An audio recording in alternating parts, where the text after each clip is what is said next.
Hey y'all! So in today's video, we will continue our Python for Data Science series and discuss Python dictionaries.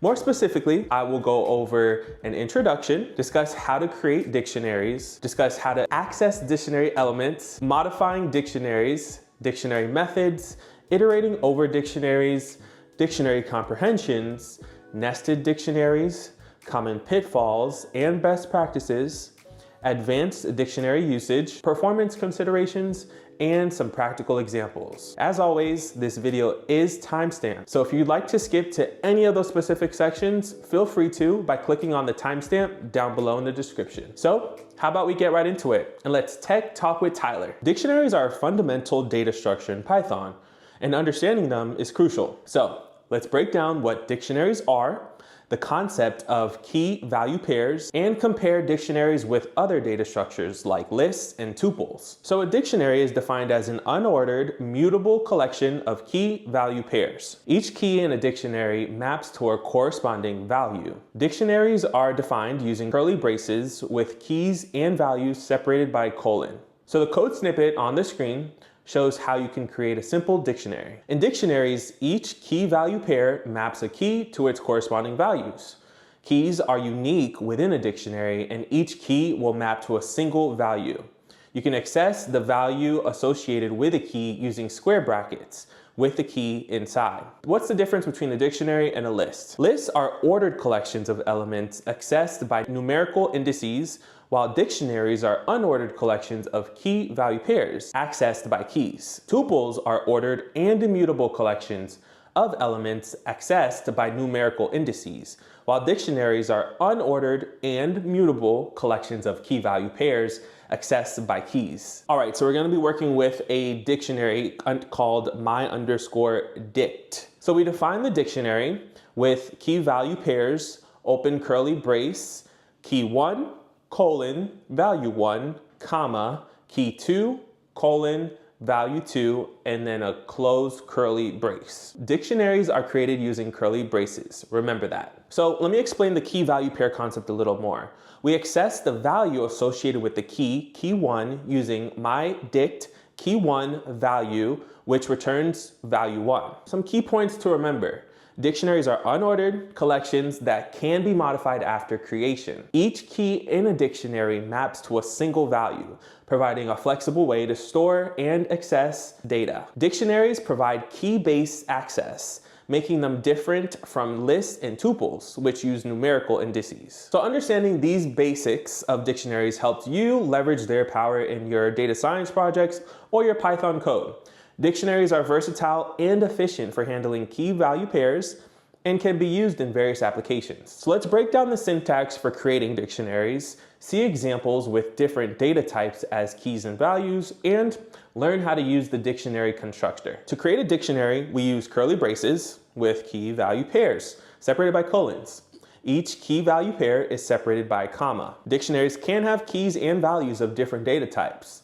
So on the screen is an example where keys are strings and values are a mix of strings, integers, and even booleans. The dict constructor allows us to create dictionaries in two ways, by using keyword arguments or a list of tuples. So keyword arguments provide a concise way to define key value pairs, while a list of tuples offers flexibility in different data types. So on the screen, you'll see two example code snippets of using the keyword arguments and using a list of tuples. Some key points to remember. Dictionaries can have keys and values of the different data types, making them versatile for multiple applications. Also, you use the curly braces for simple dictionaries and the dict constructor for more complex scenarios. Dictionaries are efficient and flexible for handling key value pairs and can be used in various applications. To access a value in a dictionary, we use square brackets with the key inside. This returns the value associated with the key. If the key does not exist, it'll raise a key error. So you may be wondering, how do I handle missing keys with get method? So the get method allows us to access a value by key and provide a default value if the key doesn't exist. So this will prevent the key error and return none or the specified default value. We can use the in keyword to check if a key exists in the dictionary. This just will return true if the key is present and false if otherwise. Key points to remember: using the square brackets to access values directly by key, use the get method to handle missing keys and provide default values, use the in keyword to check if a key exists in the dictionary. So understanding these methods of accessing dictionary elements will just help you efficiently retrieve and handle data stored in dictionaries. These techniques ensure your code is robust and handles missing keys gracefully instead of just giving you an error. All right, so let's break down how to add new key value pairs, update existing values, and remove key value pairs using the del and pop method. To add a new key value pair to a dictionary, use square brackets with the new key and assign it to a value. If the key doesn't exist, it'll be added to the dictionary. To update the value of an existing key, use square brackets with the key and assign it a new value. If the key exists, its value will be updated. To remove a key value pair from a dictionary, use the del statement followed by the dictionary and the key. This will remove the key value pair from the dictionary. There's another method called the pop method, and this removes a key value pair and returns the value. So if the key does not exist, it'll return a default value if provided, otherwise it'll raise a key error. Let's break down how to use the keys, values, items, update, clear, copy, and from keys methods. It's a lot of methods. So the keys method returns a view object that displays a list of all the keys in the dictionary. The values method returns a view object that displays a list of all the values in the dictionary. The items method returns a view object that displays a list of all the key value pairs in the dictionary. The update method updates the dictionary with key value pairs from another dictionary or an iterable of key value pairs. The clear method will remove all key value pairs from the dictionary, just leaving it empty or clear, as the name states. The copy method returns a shallow copy of the dictionary. Modifying the copy does not affect the original dictionary. The from keys method creates a new dictionary with keys from an iterable and values set to a specified value. On the screen are multiple methods used. I suggest you pause the video to review and then continue watching. So understanding all of these dictionary methods can help you efficiently manage and manipulate dictionaries in Python. These methods provide powerful and just easier ways to access, update, and create dictionaries. Let's break down how to loop through keys, values, and key value pairs using the items method. To loop through the keys of a dictionary, we use a for loop directly on the dictionary. This will iterate over all the keys in the dictionary. Now, if we want to loop through values, we use the values method. This method returns a view object that we can iterate over to access each value. Now, if you want to loop through both keys value pairs of a dictionary, we use the items method. This method returns a view object containing tuples of key value pairs, which we can iterate over. So understanding how to iterate over dictionaries helps you efficiently process the data stored in dictionaries. Dictionary comprehensions provide a concise way to create dictionaries and transform data. Let's break down the syntax and give some examples of dictionary comprehensions, explore use cases, and understand the benefits of using comprehensions. Dictionary comprehensions allows us to create dictionaries in a single line of code using a concise syntax.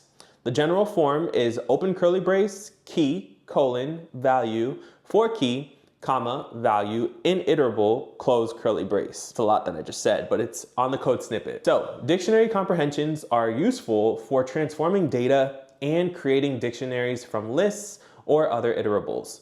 They can simplify the process of creating dictionaries based on some criteria or transformation. You may want some more benefits. What are the benefits? Why should I use them?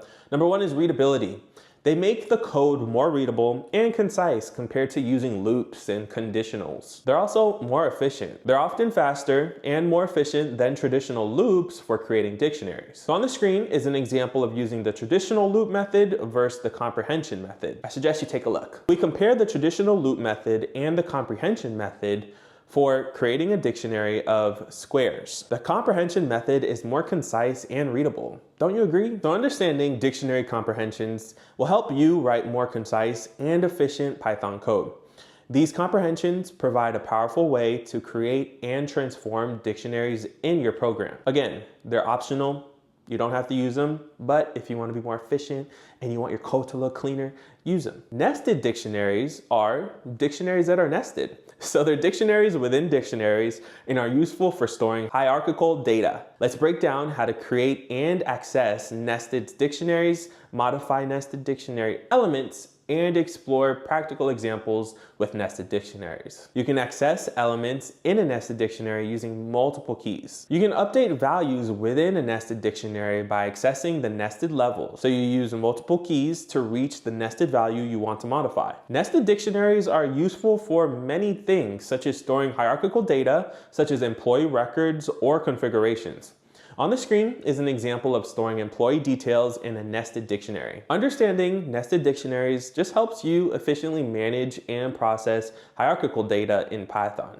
These techniques allow you to create, access, and modify nested data structures in your code. All right, so let's break down how to use dictionaries for counting and frequency analysis, stored structured data, and examples from data science applications. Dictionaries can be used to count occurrences of elements in a data set. This is useful for frequency analysis and generating histograms. Alternatively, you can use the get method for a more concise approach. Let's dig deeper into that. So the get method helps handle missing keys concisely. Dictionaries are also ideal for storing structured data, such as records and configurations. So as shown on the code snippet, we created a dictionary person to store structured data about a person, such as name, age, and job. In data science, dictionaries can store and manipulate data in various tasks, such as storing data records, configurations, and much more. So in the example provided, we used a nested dictionary to store data features, such as height and weight. So understanding these practical uses of dictionaries helps you efficiently manage and process data in Python. These techniques allow you to utilize dictionaries efficiently in your programming and data science projects. So let's break down how to avoid using mutable types as dictionary keys, handle dictionary size and memory usage, and ensure key uniqueness. Since dictionary keys must be immutable types, such as strings, numbers, or tuples, mutable types like lists cannot be used as dictionary keys because they can change, leading to inconsistencies. As shown in the code snippet, it is incorrect to use a list as a key as it'll raise a type error. The correct option is to use a tuple as a key. Be mindful of the size and memory usage of your dictionary, especially when working with large data sets. Large dictionaries can consume significant memory, so it's important to monitor their size and optimize as needed. Remember, keys in a dictionary must be unique. So if a dictionary contains duplicate keys, the last value assigned to the key will overwrite the previous value. Ensure that all keys are unique to avoid any unexpected behavior. Understanding these common pitfalls and best practices helps use dictionaries more efficiently and avoid common errors. So now we'll explore default dictionaries with collections. These advanced techniques help manage and manipulate dictionaries more effectively. Let's break each of them down. The default dict is a subclass of the built-in dict class.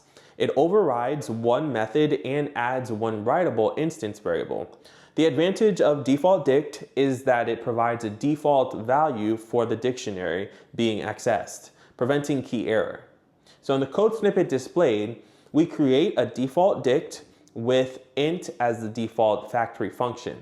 When we access key 1 for the first time, it'll automatically get default value 0, which we then increment. The order dict is a subclass of the built-in dict class that maintains the order of keys as they are inserted. This is useful when the order of elements does matter.